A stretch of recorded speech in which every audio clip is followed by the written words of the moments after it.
Hello dear, कैसे हो आप सब। उम्मीद करता हूँ आप सब अच्छे होंगे। इस वीडियो में 18 तारीख को जो पेपर हुआ उसकी थर्ड शिफ्ट को हम डिस्कस करने वाले हैं। जितने भी मैथ्स के क्वेश्चन आए थे 25 क्वेश्चन हम इस वीडियो में डिस्कस करेंगे।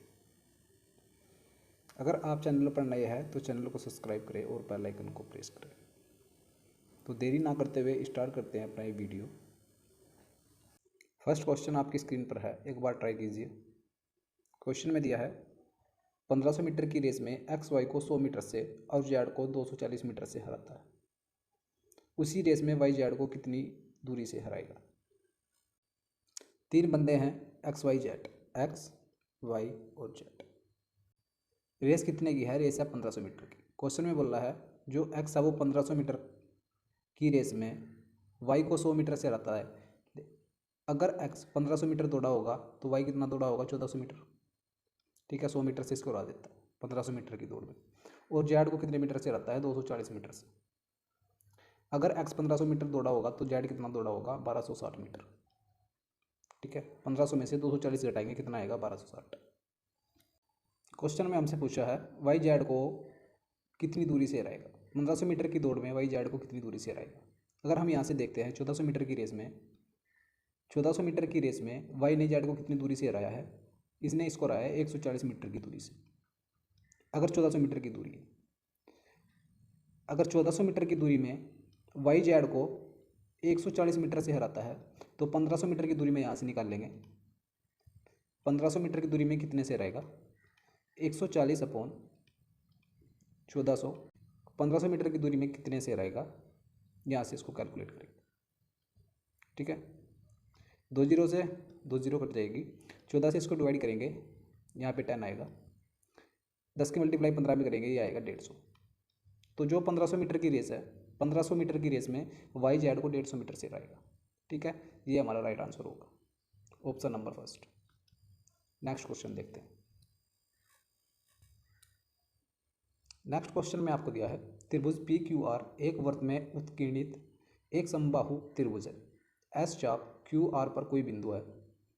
एंगल पी एस क्यू का माप ज्ञात कीजिए। देखिए, ये कोई वृत्त है।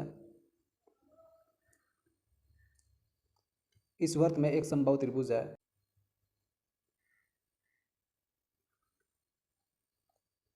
ठीक है, यहाँ पे पी पॉइंट है, यहाँ पे क्यू और यहाँ पे आर। समबाहु त्रिभुज के जो एंगल होते हैं आपस में बराबर होते हैं। ये एंगल कितने का होगा? ये एंगल होगा 60 डिग्री।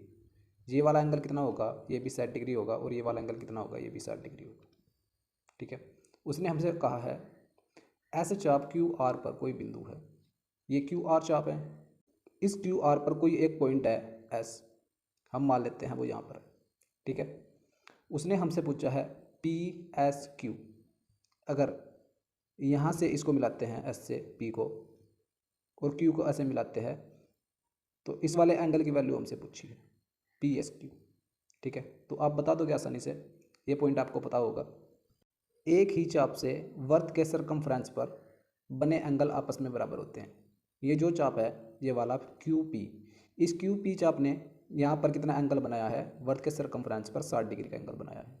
अगर यहाँ पर 60 डिग्री का एंगल बनाया है तो यही चाप, ये वाला क्यू पी चाप, ये कहीं पर भी अगर हम इसको यहाँ पर एंगल बनाते हैं सरकमफ्रेंस पे तो ये 60 डिग्री का एंगल बनाएगा। ठीक है, तो ये वाला एंगल भी हमारे पास में कितना होगा? ये भी 60 डिग्री का होगा। ठीक है, ऑप्शन नंबर फर्स्ट हमारा राइट आंसर होगा। नेक्स्ट क्वेश्चन देखते हैं। नेक्स्ट क्वेश्चन में दिया है सिंप्लीफिकेशन का क्वेश्चन है। हम सबसे पहले ऑफ को सोल्व करेंगे। ऑफ से पहले हम ब्रैकेट को सोल्व करेंगे। ठीक है, ये बड़े वाला ब्रैकेट है, इस ब्रैकेट के अंदर भी दो ब्रैकेट है, पहले इन ब्रैकेटों को हम सोल्व करेंगे। ठीक है, इसको मैं थोड़ा सिंप्लीफाई करके लिख लेता हूँ। 51 भाग, यहाँ पे बड़ा ब्रैकेट है 25 प्लस 25 की मल्टीप्लाई 12 में करेंगे सबसे पहले। ठीक है, और इसके अपोन में क्या है? इसके अपोन में 30 है, मैं इसे अपोन में लिख सकता हूँ। माइनस यहाँ पर 5 की पावर 4 है, 5 की पावर 4 भाग 5 इंटू, सबसे पहले ओप को सोल्व करते हैं। अगर मैं यहाँ पर मल्टीप्लाई का चिन्ह लगाता हूँ, ये कितनी है? ये 5 की पावर 3 है। ठीक है, यहाँ पे छोटा ब्रैकेट बंद और पूरा बड़ा ब्रैकेट। ठीक है, इसको अब सोल्व करते हैं। 51 को डिवाइड करेंगे 25 प्लस, देखिए अगर इससे इसको डिवाइड करते हैं, 6 दूनी 12 और 6 पंजे 30, 5 से इसको डिवाइड करेंगे, पंजे पंजे 25, 5 दूनी 10, ये कितना आ गया, ये 10 आ गया सोल्व करके। ठीक है, यहाँ पे 10 माइनस 5 की पावर 3 ये रही, और जब इसकी मल्टीप्लाई 5 में करेंगे कितनी हो जाएगी, 5 की पावर 4, यानी कि इससे इसको डिवाइड करेंगे कितना आएगा 1, ये आ गया -1। ठीक है, 51 भाग, इसको सोल्व करते हैं। 25 में 9 ऐड करेंगे, 10 में से 1 गया, कितना बचा 9, 25 में 9 ऐड करेंगे कितना आएगा 34। ठीक है, इसको 17 से डिवाइड कर सकते हैं, ये आएगा 17 तिया 51, और बटे में कितना है 17 दूनी 34। ठीक है, हमारा राइट आंसर क्या होगा, 3 बटे, ऑप्शन नंबर 2। नेक्स्ट क्वेश्चन देखते हैं। नेक्स्ट क्वेश्चन में दिया है, वह सबसे छोटी संख्या ज्ञात कीजिए जिसे 888 में जोड़ने पर प्राप्त संख्या 35 से पूरी तरह विभाज्य है। तो आसानी से निकाल सकते हैं, 888 को 35 से डिवाइड करके देख लो। देखो 888 को 35 से डिवाइड करेंगे, 35 से कितनी बार जाएगा, 2 बार जाएगा, 35 दूनी 70, यहाँ पे कितना बचा 1 8 और 8। ठीक है, देखिए अगर यहाँ 6 बार पहाड़ा चलाते हैं, 6 पंजे 30, 6 तिया 18, 18 और 3, 6 बार पहाड़ा नहीं चलेगा, ज़्यादा हो जाएगा। ठीक है, तो हम 5 बार पहाड़ा चलाते हैं। देखो 5 बार पहाड़ा चलाएंगे, पंजे पंजे 25, 5 तिया 15, 15 और 2 17, ये आ गया 175। इसमें से इसको घटाओ, यहाँ पे 1 और 3। देखिए अगर 888 हमसे पूछा है क्वेश्चन में, 888 में क्या जोड़ेगी, ये संख्या 35 से पूरी तरह डिवाइड हो जाए, तो जो हमारे पास में शेष बचा है वो 35 से कितना कम है, ये हम देखेंगे, ये 35 से कितना कम है। तो हम यहाँ पर देखते हैं, जो हमारे पास में शेष बचा है वो 35 से कितना कम है, 35 माइनस के 13। ठीक है, तो 22 कम है। अगर इस संख्या में 22 जोड़ दिया जाए तो ये संख्या 35 से पूरी तरह डिवाइड हो जाएगी। ठीक है, हमारा राइट आंसर होगा option number first. Next question देखते हैं। देखिए नेक्स्ट क्वेश्चन में दिया है, ट्रिग्नोमेट्री का क्वेश्चन है, 12 इंटू साइन की पावर 4 थीटा प्लस कोस की power 4 theta plus 18 into sine की पावर 6 थीटा प्लस कोस की power 6 theta plus 78 sine square theta into cos square theta की वैल्यू आपको बतानी है। ठीक है, देखिए इस क्वेश्चन को हम 2 तरीके से कर सकते हैं। अगर आप बेसिक अप्रोच से इसको करते हैं तो मैं आपको बता देता हूँ, आप ऐसे कर सकते हो। आपको 2 फॉर्मूले पता होना चाहिए, साइन की पावर 4 थीटा प्लस कोस की पावर 4 थीटा, इसको मैं लिख सकता हूँ 1 माइनस के 2 sine square theta into cos square theta. ठीक है, और साइन की पावर 6 थीटा प्लस कोस की पावर 6 थीटा, इसको मैं लिख सकता हूँ 1 माइनस के 3 साइन स्क्वायर थीटा और कोस स्क्वायर थीटा। ठीक है, इनका यूज़ करने के बाद में आप इसको बेसिक से सोल्व कर सकते हैं। हम इस क्वेश्चन को कैसे सोल्व करेंगे, हम वैल्यू पुटिंग से सोल्व करेंगे। ठीक है, थीटा इक्वल टू इसमें 0 पुट करो। ठीक है, 0 नहीं आप कुछ भी पुट कर सकते हो। ठीक है, आपका आंसर सेम आएगा, बट जिससे हमें आसान पड़ेगा हम उससे करेंगे, थीटा इक्वल टू 0 पुट करेंगे। ठीक है, थीटा इक्वल टू 0 पुट करते हैं, यहाँ पे कितना आएगा, साइन 0 की वैल्यू 0 होती है, यहाँ पे कोस 0 की वैल्यू 1 होती है, यहाँ पे आ जाएगा 12 प्लस इसी प्रकार यहाँ पे ये 0 हो जाएगा, इसकी वैल्यू 1 होगी, ये आ जाएगा 18। ठीक है, प्लस ये तो पूरा 0 ही हो जाएगा, कोस 0 की वैल्यू 1 होती है बट साइन 0 की वैल्यू 0 होती है, ये 0 हो जाएगा। 12 और 18 कितने हो गए, ये हो गए 30। ठीक है, हमारा राइट आंसर क्या होगा, ऑप्शन नंबर 4। नेक्स्ट क्वेश्चन देखते हैं। देखिए नेक्स्ट क्वेश्चन में दिया है, यदि 120 मीटर कपड़े का मूल्य 9600 रुपये है तो उस कपड़े के 147 मीटर का मूल्य ज्ञात कीजिए। देखिए 120 मीटर जो कपड़ा है उसका मूल्य हमें दे रखा है 9600। ठीक है, 147 मीटर कपड़े का मूल्य हमें बताना है। 120 मीटर की वैल्यू 9600 है, 147 की वैल्यू हमें बतानी है, तो 147 की वैल्यू यहाँ से निकाल लेंगे। 147 मीटर कपड़े की वैल्यू 9600, इसको अपॉन में लेके जाओ 120 इंटू 147। ठीक है, इसकी वैल्यू मेरे को चाहिए। इसको सोल्व करते हैं, 0 से 0 कट जाएगी और 12 8 96, यहाँ पे आ गया 80। 8 की मल्टीप्लाई 147 में करेंगे, यहाँ पे आएगा 0 0 तो एज इट इज जाएगी, 8 7 56, 8 चौक 32 और 5 37, 8 ही कम 8, 8 और 3 11। ठीक है, तो हमारा राइट आंसर क्या होगा? 11,760, ऑप्शन नंबर 2। नेक्स्ट क्वेश्चन देखते हैं। देखिए नेक्स्ट क्वेश्चन में दिया है, एक कैनवास से 6 इकाई त्रिज्या और 8 इकाई ऊंचाई वाला एक शंक्वाकार तंबू बनाया जाता है। तंबू बनाने के लिए कितने कैनवास की आवश्यकता होगी? अगर शंक्वाकार तंबू बनाना है तो शंक्वाकार तंबू की शेप कैसी होती है वो हम बना लेते हैं। ठीक है,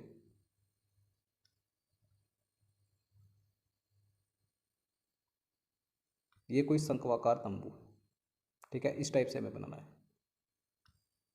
और इसकी त्रिज्या हमें कितनी बताई है उसने? 6 सेंटीमीटर। और ऊंचाई कितनी दी है? 8 सेंटीमीटर। अगर ये 6 है, ये 8 है, ये कितनी होगी? ये 10 होगी। हमें इसकी ज़रूरत पड़ेगी। अगर कैनवास से हमें शंक्वाकार तंबू बनाना है तो हम क्या करेंगे? इसका वक्र पृष्ठीय क्षेत्रफल निकाल लेंगे, कवर्ड सरफेस एरिया निकाल लेंगे। ठीक है, क्योंकि जो कैनवास है वो कहाँ कहाँ पर हम लगाएंगे? हम यहाँ से स्टार्ट करेंगे ऐसे, और इसके चारों ओर, ये जो शंकु है इसके चारों ओर हम उसको लगाएंगे। नीचे का जो एरिया होगा उस पर हम उसका यूज़ नहीं करेंगे। ठीक है, तो इसलिए हमें निकालना पड़ेगा वक्र पृष्ठीय क्षेत्रफल, कवर्ड सरफेस एरिया। ठीक है, तो शंकु का कवर्ड सरफेस एरिया क्या होता है? कवर्ड सरफेस एरिया होता है पाई आर एल। ठीक है, पाई की वैल्यू 22/7। आर कितनी दी है? आर हमें 6 दी है, और एल की वैल्यू हमने अभी निकाल ली है, तिरछी ऊंचाई सलांट हाइट 10। ठीक है, इसको सोल्व करना है। 10×6 = 60 और 11×2 = 22 होते हैं। 10×6 = 60, 60×2 = 120, 120 की मल्टीप्लाई 11 में करेंगे, 11 × 120/7। ठीक है, 11 से इसमें मल्टीप्लाई करो, 11, 2, 2 और 1 3 और 1 1320। ठीक है, ये आ गया 1320/7। 7 से इसको डिवाइड करो, 7 ही कम 7, 6 बच गया, 7 7 49 और 7 8 56। 7 8 कितना होता है? 56। फिर 6 बच गया, 60, 7 8 56, 40.188.57 के करीब हमारा राइट आंसर होगा, ऑप्शन नंबर 3। ठीक है, नेक्स्ट क्वेश्चन देखते हैं। देखिए नेक्स्ट क्वेश्चन में दिया है, एक घड़ी को 2000 में बेचने पर एक दुकानदार को 20% की हानि होती है। उसे 3000 में बेचने पर उसे कितना लाभ या हानि होगी? अगर उसको वो 2000 में बेचता है तो कितने परसेंट की हानि होती है? 20% की हानि होती है। 20% हानि की फ्रैक्शन क्या होती है? 20% हानि की फ्रैक्शन होती है 4/5। यानी कि अगर उसका मूल्य 5 रुपये था तो उसने कितने में बेच दिया? 4 रुपये में। यहाँ पर 4 रुपये में बेचा है, लेकिन क्वेश्चन में उसने बोला है 2000 रुपये में बेचने पर हानि हुई है। यानी कि 4 की वैल्यू क्या है मेरे पास में? 4 की वैल्यू है 2000। अगर 4 की वैल्यू 2000 है तो यहाँ से इसका CP में निकाल सकता हूँ 5 की वैल्यू। ठीक है, ये इसका CP मेरे पास में आ गया। यहाँ से इसको डिवाइड करो, 4 पंजे 20, 00, 5 की मल्टीप्लाई 5 में करेंगे, ये आएगा 2500। तो जो उसका CP था, CP कितना आया? 2500 रुपये।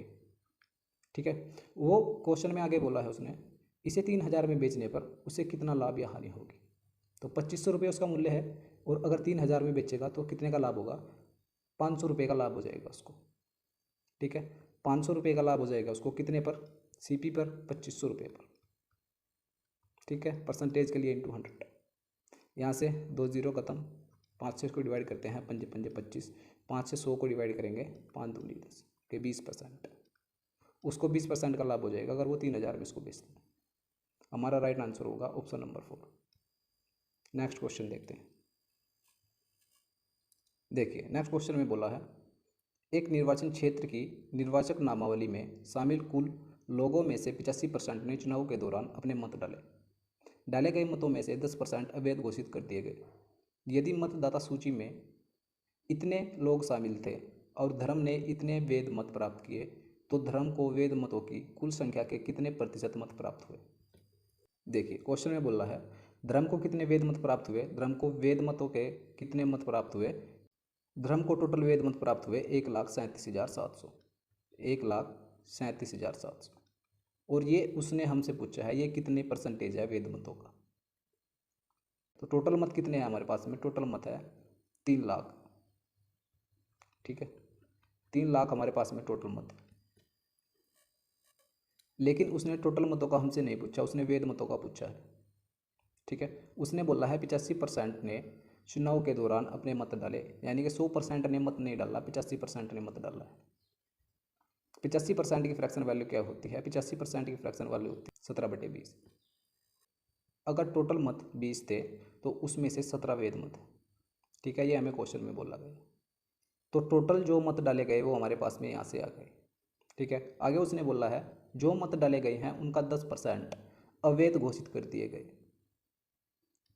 ठीक है, इनका 10% अवैध घोषित कर दिए गए। 10% की फ्रैक्शन वैल्यू क्या होती है? 1/10। अगर 10 वैध मत थे तो उनमें से एक अवैध हो गया तो बचे कितने? 9/10। ठीक है, 9/10। तो इतने मत जो है वो वैध थे। ठीक है, तो अपोन में ये मेरे पास में वैध मतों की संख्या आ गई। ठीक है, और उसने क्वेश्चन में धर्म को जितने वोट मिले हैं वैध मतों का कितना प्रतिशत है ये हमसे पूछा है। वैध मत हमने यहाँ से निकाल लिए। ठीक है, वैध मतों में से उसको कितने मिले? 1,37,700 परसेंटेज के लिए इंटू 100। ठीक है, हमें इसको सोल्व करना है। 2 जीरो से ये 2 जीरो खत्म हो जाएगी और 2 से अगर इसको डिवाइड करेंगे ये आएगा 1500। 17 से इसको डिवाइड करेंगे, 17 अट्ठे 136 और 17 एकम 17, ये आ गया 81। 9 से इसको डिवाइड करो, ये आ गया 9 9 81। ठीक है, देखिए इन 2 जीरो से ये 2 जीरो खत्म और इन 2 जीरो से ये 2 जीरो खत्म, तो हमारे पास में कितना बचेगा यहाँ पे? 900। 2 से 30 को डिवाइड करेंगे कितना आएगा? 15। ठीक है, ये बच गया हमारे पास में 900/15। तो 15 से अगर इसको डिवाइड करते हैं तो कितना आएगा? 60%। तो उसको वैध मतों के कितने वोट मिले? 60%। ऑप्शन नंबर 4 हमारा राइट आंसर होगा। ठीक है, नेक्स्ट क्वेश्चन देखते हैं। देखिए नेक्स्ट क्वेश्चन में दिया है एक ट्रेन 70 किलोमीटर प्रति घंटा की चाल से चल रही है और समान दिशा में 34 किलोमीटर प्रति घंटा की चाल से चल रही दूसरी ट्रेन को 25 सेकंड में पार कर लेती है। दोनों ट्रेनों की संयुक्त लंबाई ज्ञात कीजिए। देखिए दोनों ट्रेन इसी दिशा में चल रही है, एक ट्रेन ये है और एक ट्रेन ये है। अगर जिसकी स्पीड ज़्यादा होगी वो ट्रेन दूसरी कम स्पीड वाली ट्रेन को पार करेगी, तो उसमें वो क्या करेगी? अपनी लंबाई तो पार करेगी ही करेगी, तो जो दूसरी ट्रेन है उसकी भी लंबाई पार करेगी। ठीक है, और दोनों एक ही दिशा में जा रही है तो रिलेटिव स्पीड का कंसेप्ट यहाँ लगेगा। इनकी रिलेटिव स्पीड क्या होगी? एक ही दिशा में घट जाएगी। ठीक है, यहाँ तक क्लियर। उसने हमसे दोनों ट्रेनों की संयुक्त लंबाई पूछी, तो संयुक्त लंबाई दूरी बराबर क्या होता है? दूरी बराबर होता है चाल इंटू समय, डिस्टेंस बराबर स्पीड इंटू टाइम। एक ही दिशा में जा रही है दोनों ट्रेनें, तो स्पीड यहाँ पर हम क्या लेंगे? Relative speed. 70 में से 34 घटाएंगे, रिलेटिव स्पीड कितनी होगी? 36 किलोमीटर प्रति घंटा। ये किलोमीटर प्रति घंटा में हमें आंसर मीटर में बताना है, तो इसको मीटर प्रति सेकंड में बदलेंगे 5/18। ठीक है, और समय उसको कितना लगा उसको पार करने में? हमें क्वेश्चन में दे रखा है 25 सेकंड। ठीक है, 25। तो यहाँ से इसको सोल्व करेंगे, 18 दूनी 36, 5 दूनी 10, तो टोटल दूरी मेरे पास में कितनी आ गई? 250 मीटर। ठीक है, उन दोनों ट्रेनों की जो संयुक्त लंबाई है वो कितनी है? 250 metre. Option number 3। Next question देखते हैं। देखिए नेक्स्ट क्वेश्चन में दिया है किन्हीं दो प्राकृत संख्याओं के अंतर का वर्ग 324 है, जबकि दी गई दोनों संख्याओं का गुणनफल 144 है। दी गई दोनों संख्याओं के वर्गों का धनात्मक अंतर ज्ञात कीजिए। हमें दे रखा है a माइनस बी के अंतर का वर्ग जो है कितना दिया है? 324। तो यहाँ से a माइनस बी की वैल्यू मैं निकाल सकता हूँ। a minus B equal to आएगा, ये 18 का स्क्वायर होता है, इधर से स्क्वायर हटाएंगे इधर अंडर रूट जाएगा तो बाहर निकलेगा तो कितना आएगा? 18। ठीक है, और उनकी मल्टीप्लाई हमें कितनी दी है? a into B equal to 144। तो आप 144 को तोड़ सकते हो। दो तरीके से आप इस क्वेश्चन को कर सकते हो। पिछली वीडियो में इस तरह का क्वेश्चन मैं करवा चुका हूँ, अगर आपने वो वीडियो नहीं देखी है तो उसको जाकर देख सकते हो। ठीक है, 144 को हम कैसे तोड़ेंगे? ए और बी के ऐसे मान हमको लेने हैं जिनका डिफरेंस कितना हो? उनका डिफरेंस 18 हो और उनकी मल्टीप्लाई 144 हो। देखिए अगर इसको मैं तोड़ता हूँ तो 12 इंटू 12 में तोड़ सकता हूँ, लेकिन ये वैल्यू हम नहीं ले सकते क्योंकि इनका डिफरेंस कितना होना चाहिए? 18 होना चाहिए। इससे 2 में इस 12 को दे देता हूँ, ये कितना हो जाएगा? 24, और यहाँ पे कितना हो जाएगा? 6। ठीक है, 24 और 6 का डिफरेंस कितना होता है? 18। तो संख्या तो हमारे पास में आ गई 24 और 6। और इनकी मल्टीप्लाई क्या होती है 144। संख्या हमारे पास में आ गई, ए की वैल्यू हमारे पास में होगी 24 और बी की वैल्यू होगी 6। उसने क्वेश्चन में पूछा है दोनों संख्याओं के वर्गों का धनात्मक अंतर क्या होगा। 24 का स्क्वायर कितना होता है, 24 का स्क्वायर होता है 576, माइनस उनका अंतर हमसे पूछा है 6 का स्क्वायर कितना होता है 36। यहाँ से इनको घटाएंगे तो हमारा राइट आंसर आएगा 540। ठीक है, ऑप्शन नंबर 3। नेक्स्ट क्वेश्चन देखते हैं। देखिए नेक्स्ट क्वेश्चन में दिया है, ये क्वेश्चन आपको कम दिखाई दे रहा होगा। देखिए हम चित्र बनाते हुए इसको सोल्व करेंगे। डी और ई त्रिभुज ए बी सी की भुजाओं, ए बी सी कोई त्रिभुज है,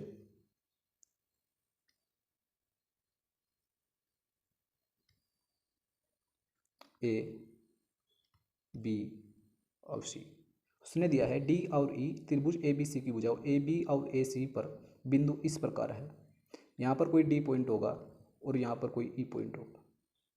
ठीक है, उसने बोला है जो डी ई है वो बी सी के समांतर है, यानी कि ये समांतर है इस वाली भुजा के, ये समांतर है। और ए डी अनुपात डी बी इक्वल टू 7 अनुपात 9। ए डी और डी बी का जो अनुपात दिया है, अगर ये 7 है तो ये कितनी दी है उसने 9, 7 अनुपात 9 के अनुपात में। ठीक है, यदि सी डी और बी ई एक दूसरे को एफ पर प्रतिच्छेद करते हैं, जो सी डी है यहाँ से एक लाइन ड्रॉ की गई डी तक और यहाँ बी से एक लाइन ड्रॉ की गई ई तक। ठीक है, ये कहाँ पर काटते हैं एक दूसरे को, ये एफ पॉइंट पर काटते हैं, ये क्वेश्चन में बोला है।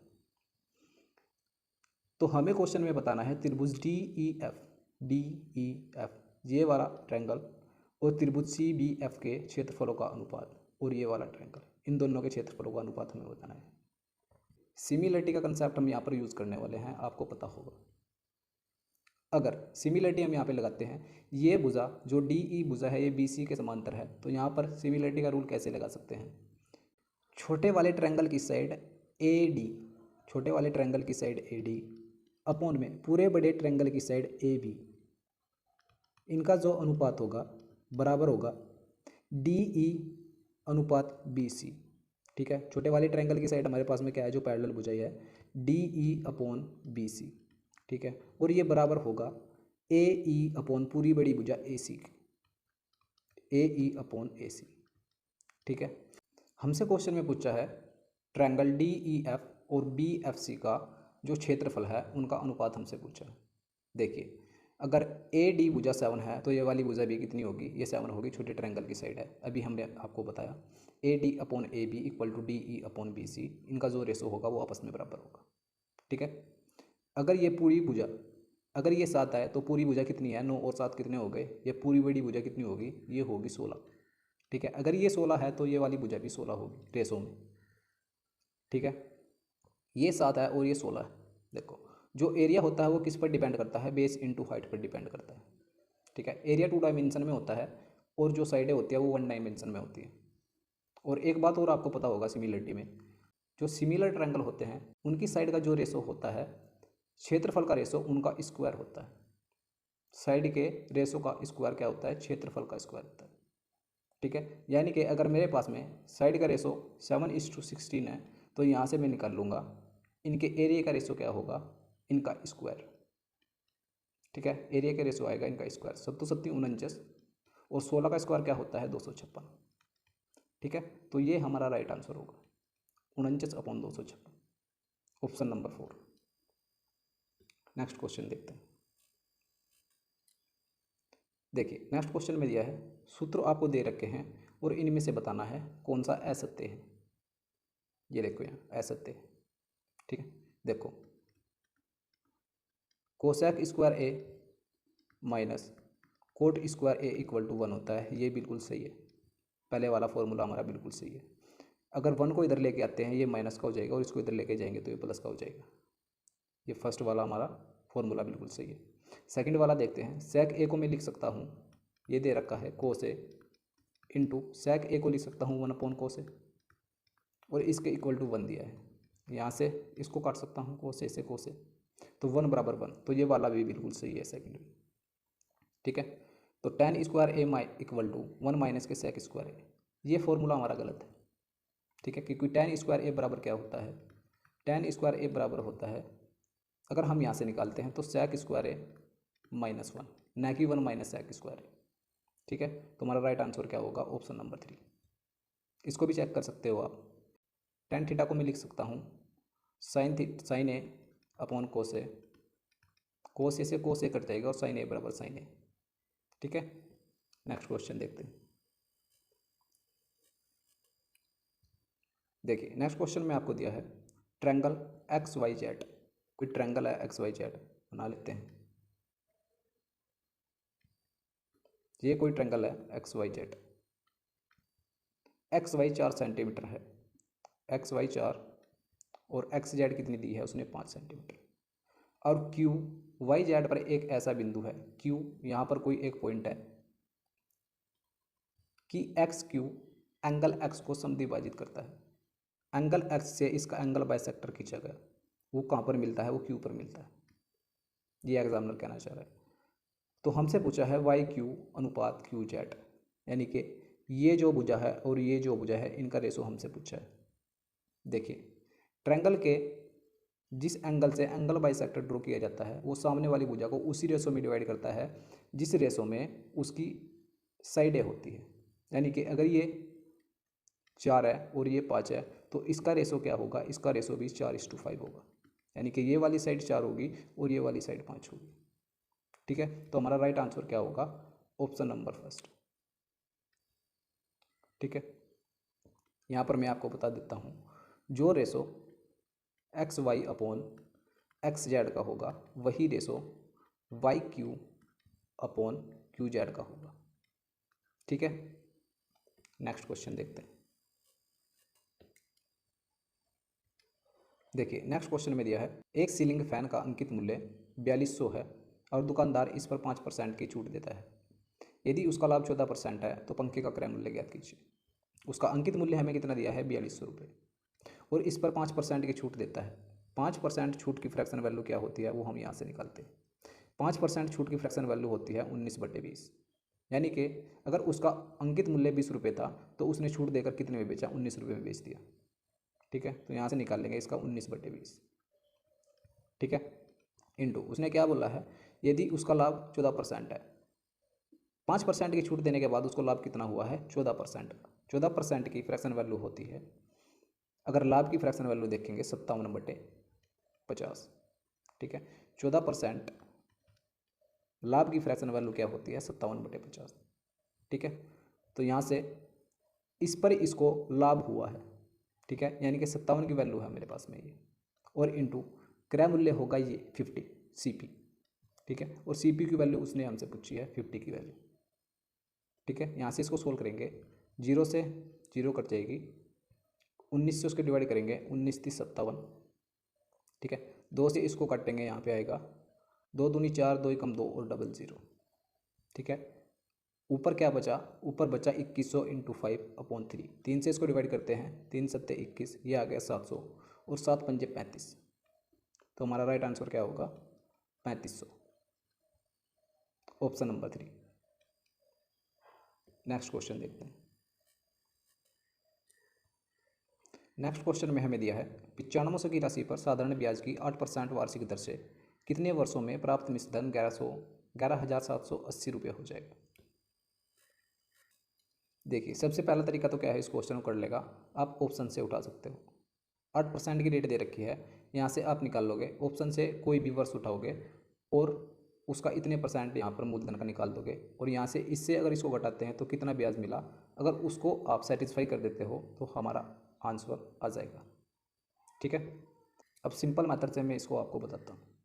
ठीक है, कितनी राशि होनी है, राशि होनी है 11,780, मूलधन कितना है 9500 रुपये, यहाँ से ब्याज हम निकाल लेंगे कितना मिला। ठीक है, 11,780 में से 9500 घटाएंगे, कितना आएगा 2280। ठीक है, तो ब्याज उसको कितना मिला 2280। साधारण ब्याज बराबर होता है PRT/100, ये कंसेप्ट हम यहाँ पर लगाने वाले हैं। ठीक है, साधारण ब्याज कितना मिला 1280 इक्वल टू मूलधन कितना है 9500 इंटू रेट हमें कितनी दी है 8% इंटू टी, टाइम हमें निकालना है, /100। ठीक है, 2 0 से 2 0 कट जाएगी, 8 से इसको डिवाइड करेंगे, 8 दूनी 16, 8 अट्ठी 64 और 8 पंजे 40। ठीक है, 95 से इसको डिवाइड करते हैं 285 को, कितनी बार जाएगा? 3 बार चला जाएगा।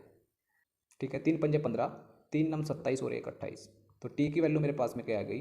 टी की वैल्यू आ गई 3, यानी कि 3 वर्ष बाद जो राशि है वो 9500 से 11780 हो जाएगी। Option number 3। नेक्स्ट क्वेश्चन देखते हैं। देखिए नेक्स्ट क्वेश्चन में दिया है ए और बी किसी कार्य को 10 दिनों में पूरा कर सकते हैं। ए प्लस बी कितने दिनों में कर सकते हैं? 10 दिनों में। आगे बोला है बी और सी उस कार्य को 12 दिनों में पूरा कर सकते हैं। बी प्लस सी कितने दिनों में कर सकते हैं? 12 दिनों में। आगे उसने बोला है और सी और ए इसे 6 दिनों में पूरा कर सकते हैं। सी प्लस ए कितने दिनों में कर सकते हैं? 6 दिनों में। ए अकेले इस कार्य को कितने दिनों में पूरा करेगा? तो देखिए यहाँ से टोटल वर्क निकाल लेंगे, इनका एलसीएम लेंगे। एलसीएम कितना आ जाएगा? 60। ठीक है, सी प्लस ए की एफिशिएंसी यहाँ से निकाल लेंगे, 6 से इसको डिवाइड करो, ये आएगी 10। बी प्लस सी की आएगी 12 पंजे 60 और ए प्लस बी की आएगी 10 से इसको डिवाइड करेंगे, 10 छक्की 60 6। ठीक है, यहाँ तक ही लिया। देखो अगर मैं इनको यहाँ पे ऐड करता हूँ, ए कितनी बार है? 2 बार है। बी कितनी बार है? 2 बार। और सी कितनी बार है? 2 बार। तो यहाँ से आएगा 2 into A plus B plus C equal to, इनकी एफिशिएंसी कितनी है मेरे पास में? 6 और 5 11 और 10 21। ठीक है, इनकी टोटल एफिशिएंसी कितनी है? 21 है। तो A plus B plus C की एफिशिएंसी कितनी आएगी? इसको 2 से डिवाइड करो, A plus B plus C equal to 2 से डिवाइड करेंगे, कितना आएगा? 10.5। ठीक है, इन तीनों की एफिशिएंसी मेरे पास में आ गई 10 इंटू 5। देखो उसने पूछा है ए अकेले इस कार्य को कितने दिनों में पूरा कर सकता है। ए की वैल्यू उसने हमसे पूछी। देखो अगर बी प्लस सी की एफिशिएंसी 5 निकाल ली हमने, यहाँ बी और सी की एफिशिएंसी 5 है, तो ए की एफिशिएंसी कितनी रही होगी? इसमें से 5 घटाएंगे, ए की एफिशिएंसी रही होगी 5.5। ए की एफिशिएंसी हमारे पास में आ गई। ठीक है, अब हम आसानी से निकाल सकते हैं। देखो टोटल कार्य हमारे पास में कितना है? टोटल कार्य हमारे पास में 60 है। ए एक दिन में 5.5 कार्य करता है, तो टोटल कार्य को कितने दिन में समाप्त करेगा वो यहाँ से निकाल लेंगे। टोटल कार्य को 60/5 इंटू 5 इतने दिन में समाप्त कर देगा ए। ठीक है, इससे इसको डिवाइड करो, पॉइंट से यहाँ पे 0 हो जाएगी, 5 से डिवाइड करो, यहाँ पे आएगा 11 और 5 से यहाँ डिवाइड करेंगे, 5 कम 5, 5 दूनी 10 और 0, 120/11। 120/11 दिन में जो ए है वो कार्य को समाप्त कर देगा अकेला। हमारा राइट आंसर होगा ऑप्शन नंबर 2। नेक्स्ट क्वेश्चन देखते हैं। देखिए नेक्स्ट क्वेश्चन में दिया है ए अकेले किसी कार्य को 15 दिन में पूरा कर सकता है और वह केवल पहले 2 दिन और आखिरी 2 दिन के दौरान कार्य करता है। शेष कार्य बी द्वारा किया जाता है और कार्य 20 दिनों में पूरा होता है। उसने हमसे पूछा है ए और बी मिलकर उस कार्य को कितने दिनों में पूरा करेंगे। ए कार्य को कितने दिनों में कर सकता है? ए 15 दिनों में कार्य को कर सकता है, लेकिन उसने बोला है जो ए है वो पहले 2 दिन और आखिरी के 2 दिन कार्य करता है, यानी कि उसने कितने दिन कार्य किया? उसने 4 दिन कार्य किया। अगर यहाँ से हम निकालते हैं उसने कार्य का कितना भाग कर दिया होगा। अगर टोटल वर्क हमारे पास में 15 है तो 4 दिन उसने काम किया, तो 4/15 इतना भाग उसने कार्य का कर दिया होगा ए ने। ठीक है, ए ने कितना भाग कर दिया? 4/5। तो बाकी का कितना बचा? यहाँ से हम देखते हैं, यहाँ से बाकी का बचा 11/15। तो 11/15 जो कार्य है ये किसने किया होगा? ये बी ने किया होगा। कितने दिनों में? उसने बोला है शेष कार्य 20 दिनों में बी पूरा करता है। ठीक है, बी क्या करता है? बी 11/15 कार्य कितने दिनों में पूरा करता है? 20 दिनों में पूरा करता है। अगर 11/15 कार्य 20 दिनों में पूरा करता है तो पूरा कार्य कितने दिन में कर लेगा वो यहाँ से निकाल लेंगे। इसकी 15 की मल्टीप्लाई इधर करो और 11 से डिवाइड करो, तो पूरा कार्य जो है बी वो इतने दिनों में कर लेगा, 20 × 15/11। ठीक है, 15 दूनी 30, यह आएगा 300/11। ठीक है, अब हम इसको आसानी से कर सकते हैं। देखो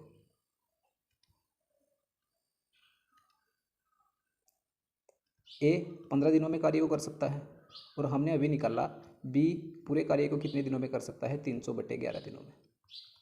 ठीक है, यहाँ से इनका एलसीएम लेंगे, एलसीएम कितना आएगा? 300। 300 से इसको डिवाइड करेंगे, इसकी एफिशिएंसी आएगी 11 और 15 से इसको डिवाइड करेंगे, इसकी एफिशिएंसी आएगी 20 उसने बोला है दोनों मिलकर कार्य को कितने दिन में पूरा कर लेंगे। तो टोटल वर्क हमारे पास में कितना है 300 और दोनों की एफिशिएंसी कितनी है 20 + के 11 31। देखिए हमसे क्वेश्चन में एक छोटी सी मिस्टेक हो गई। क्या मिस्टेक हो गई, हमने सोचा जो ये 20 दिनों में कार्य किया ये किसने किया, ये बी ने किया, शेष कार्य 20 दिनों में। लेकिन उसने बोला है जो टोटल कार्य है वो कितने दिनों में समाप्त हुआ, वो 20 दिनों में समाप्त हुआ। अगर ए ने 4 दिन काम कर दिया तो 16 दिन किसने काम किया होगा, 16 दिन में शेष कार्य बी ने समाप्त किया होगा। तो यहाँ पर 11/15 जो कार्य है ये इसने कितने दिनों में पूरा किया, ये 16 दिनों में पूरा किया, न कि 20 दिनों में। ठीक है, इस मिस्टेक को हम सुधारते हैं।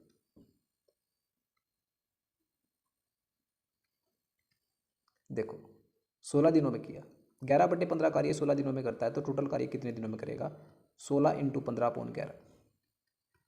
ठीक है, इतने दिनों में करेगा।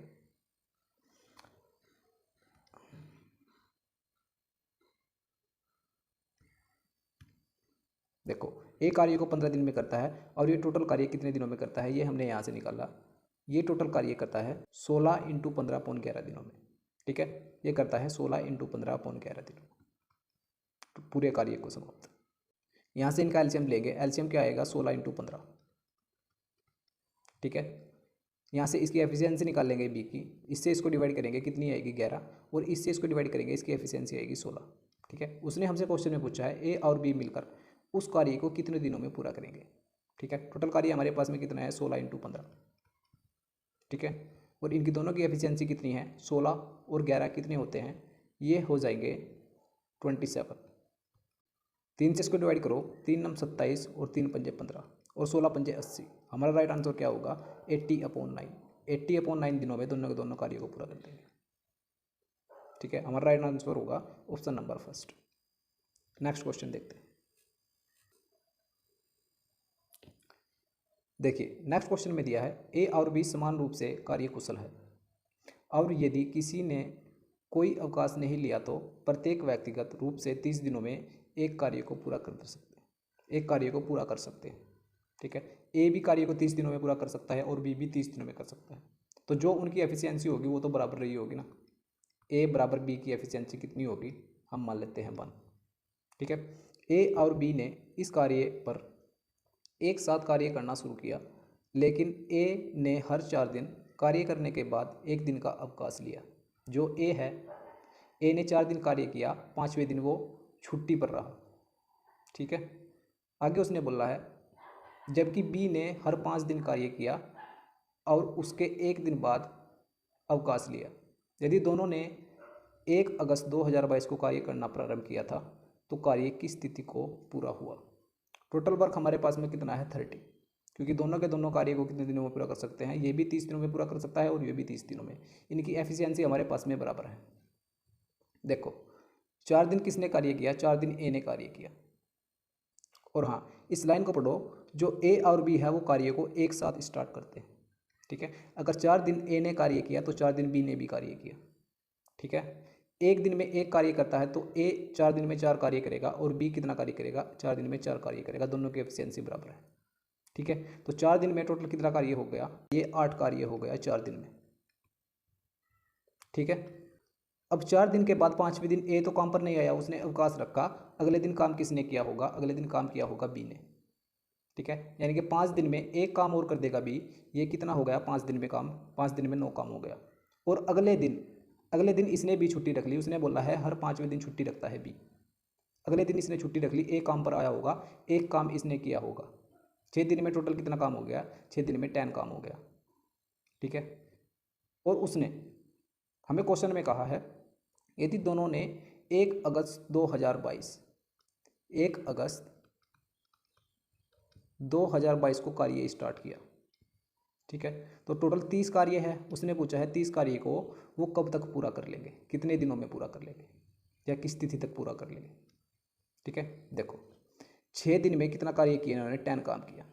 कार्य हमें कितना कराना है 30, तो 30 कार्य को एक ऐसे ही अगर ये साइकिल चलाते रहे तो 30 कार्य को कितने दिनों में पूरा करेंगे। इधर 3 से मल्टीप्लाई करो, 3 × 18 और इधर 3 से मल्टीप्लाई करेंगे 30, तो 18 दिनों में कार्य पूरा हो जाएगा 30। ठीक है, 18 दिनों में। 1 अगस्त इसमें इंक्लूड है क्योंकि 1 अगस्त को उन्होंने कार्य स्टार्ट किया था। ठीक है, यानी कि हमारा राइट आंसर क्या होगा, 18 अगस्त 2022। 18 अगस्त 2022 को ये कार्य को पूरा कर लेंगे, ऑप्शन नंबर 2। ठीक है, नेक्स्ट क्वेश्चन देखते हैं। देखिए नेक्स्ट क्वेश्चन में दिया है, राघव के अनुसार उसका वजन 64 किलोग्राम से ज़्यादा लेकिन 74 किलोग्राम से। राघव क्या कहता है, राघव कहता है 64 किलोग्राम से ज़्यादा है, यानी कि 64 हो सकता है, 64, 65, 66, 67, 68, 69 और 70, 71, 72, 73 और 74, इतने किलोग्राम वजन उसका हो सकता है। ठीक है, आगे उसकी बहन राघव की बात से सहमत नहीं है और वह सोचती है कि उसका वजन 60 किलोग्राम से ज़्यादा है। इसकी बहन क्या कहती है, इसका वजन 60 किलोग्राम से ज़्यादा है। ठीक है, आगे कितना भी हो सकता है, राघव की बहन, लेकिन 69 किलोग्राम से कम है। उसने बोला है, इसकी बहन ने 60 किलोग्राम से ज़्यादा है लेकिन 69 किलोग्राम से कम है। ठीक है, इसके बीच में कहीं भी हो सकता है। उसकी माँ का मानना है कि उसका वजन 68 किलोग्राम से ज़्यादा नहीं हो सकता। इसकी माँ क्या कहती है राघव की, ये कहती है इसका वजन 68 किलोग्राम से ज़्यादा ही नहीं हो सकता, यानी कि इससे कम ही रहा होगा। ठीक है, उसके पिता का मानना है कि उसका वजन 67 किलोग्राम से ज़्यादा नहीं हो सकता। इसका पिता कहता है इसका वजन 67 किलोग्राम से ज़्यादा नहीं हो सकता, 67 से कम ही होगा। ठीक है, यानी कि ये इससे भी सहमत नहीं है। आगे उसने क्वेश्चन में क्या बोला है, यदि मैं सभी अपने अनुमान में सही है तो राघव के मापे गए विभिन्न संभावित वजनों का औसत क्या है, यानी कि राघव का जो औसत है वो कितने किलोग्राम होगा, ये आपसे पूछा। ठीक है, देखिए 64 से लगाकर राघव ने बोला 74 तक उसका वजन हो सकता है, लेकिन जो उसकी बहन है वो क्या कहती है, उसकी बहन कहती है 60 किलोग्राम से तो ज़्यादा होगा लेकिन 69 से कम होगा, तो ये वाले तो कट गए। ठीक है, ये वजन नहीं हो सकता। अब उसकी माँ क्या कहती है, उसकी माँ कहती है 68 किलोग्राम से ज़्यादा वजन नहीं हो सकता, इससे कम ही होगा, तो ये भी कट गया। और पिता ने इसके बोला है 67 किलोग्राम से ज़्यादा नहीं हो सकता, ये भी कट गया। यानी कि सारे के सारे किस पर सहमत है, वो सहमत है, राघव ने बोला था 64 से ज़्यादा होगा, यानी कि 64, 65 हो सकता है, 66 हो सकता है, और 67 से कम हमसे बोला था, इससे कम ही होगा 67 से, और 64 से ज़्यादा ही होगा, ये उसने राघव ने खुद बोला था। ठीक है, तो यहाँ पर अगर हम इनका औसत देखते हैं, निष्कर्ष क्या निकलता है, तो 66 उसका वजन होगा, क्योंकि सब में कॉमन है 66। ठीक है, तो हमारा राइट आंसर क्या होगा, ऑप्शन नंबर 2। नेक्स्ट क्वेश्चन देखते हैं। देखिए नेक्स्ट क्वेश्चन में आपको दिया है A square plus B square plus C square equal to A B plus B C plus A C. इस एक्सप्रेशन की वैल्यू आपको बतानी है। ठीक है, देखिए एक टर्म आपको पता होगी, अगर A square plus B square plus C square equal to A B plus B C plus C A होता है, तो ए बी सी आपस में बराबर होते हैं। ये आइडेंटिटी आपको पता होगी, A equal to B equal to C, ये तीनों आपस में बराबर होंगे। ठीक है, ये कंडीशन होती है। तो यहाँ पर तीनों को बराबर रखो, हम इनकी वैल्यू क्या मानते हैं, इन तीनों की वैल्यू 1 मान लेते हैं, ए बराबर 1, बी बराबर 1 और सी बराबर 1। तो यहाँ पर पुट करते हैं, यहाँ पर कितना आएगा, ए की पावर 4, बी की पावर 4, सी की पावर 4, इनटू में है ये तो 1 ही हो जाएगी। 11 और 13 इनको ऐड करते हैं, ये कितना आएगा 24 और 17 हो गया 41, यानी कि ऊपर कितना आ गया 41। ए स्क्वायर बी स्क्वायर इनकी वैल्यू यहाँ पर 1 रखेंगे, ये तो 1 ही हो जाएगा। यहाँ बी स्क्वायर सी स्क्वायर भी 1 हो जाएगा और सी स्क्वायर ए स्क्वायर भी 1 हो जाएगा। क्या बचेगा 17 प्लस 9 और प्लस के 15। ठीक है, 15 और 9 कितने होते हैं 24, 24 और 17 कितने होते हैं 41। ये नीचे भी कितना आया 41 से इसको डिवाइड करेंगे कितना आएगा 1, तो 1 हमारा राइट आंसर होगा, ऑप्शन नंबर 4। ठीक है, नेक्स्ट क्वेश्चन देखते हैं। देखिए नेक्स्ट क्वेश्चन में आपको दिया है साइन 5x माइनस के 25 equal to cos 5y plus के 25, जहाँ 5x माइनस के 25 और 5y प्लस के 25 न्यून कोण है, यानी कि 90 से छोटे। तो x प्लस वाई का मान आपको बताना है। देखिए अगर साइन कोस के बराबर आपको दे रखा है और इनके जो एंगल है 5x माइनस के 25 और 5y प्लस के 25, अगर ये आपस में बराबर दे रखे हैं, इनके एंगल का सम कितना होता है? इनके एंगल का सम होता है 90। ठीक है, यानी कि मैं कह सकता हूँ अगर a प्लस बी का सम 90 है तो हम इसको चेंज कर सकते हैं, साइन ए को कोस बी में चेंज कर सकते हैं। ठीक है, और tan ए को हम कोट बी में चेंज कर सकते हैं। एक और टर्म होती है, हम कोसैक ए को सैक ए में चेंज कर सकते हैं। ठीक है, ये तीनों टर्म आपको पता होनी चाहिए। देखिए हम अपना क्वेश्चन सोल्व करते हैं। साइन 5x माइनस के 25 equal to cos 5y plus के 25, अगर ये दोनों आपस में इक्वल है तो 5x माइनस के 25 प्लस 5y प्लस के 25, इसका सम क्या होगा? इसका सम होगा 90। ठीक है, अगर इनका सम 90 है, इसको सोल्व करते हैं। 25 से 25 कट जाएगा, ये प्लस का है ये माइनस का है, यहाँ से 5 कॉमन लेंगे। 5 इंटू एक्स प्लस के वाई इक्वल टू 90। 5 से इसको डिवाइड करेंगे, एक्स प्लस वाई की वैल्यू मेरे पास में क्या आएगी? X plus Y equal to 18। ठीक है, 18 हमारा राइट आंसर होगा, ऑप्शन नंबर 3। तो ये इस वीडियो का लास्ट क्वेश्चन था भाई। इस वीडियो में हमने 18 तारीख की थर्ड शिफ्ट में जो मैथ्स के क्वेश्चन पूछे गए थे वो सारे के सारे हमने सोल्व किए। इसी तरह आगे की जो शिफ्ट हुई है वो भी हम सोल्व करने वाले हैं फ्यूचर में। अगर आप चैनल पर नए हैं तो चैनल को सब्सक्राइब करें और बेल आइकन को प्रेस करें। ठीक है, तो मिलते हैं अगले वीडियो में, तब तक के लिए नमस्कार, थैंक यू।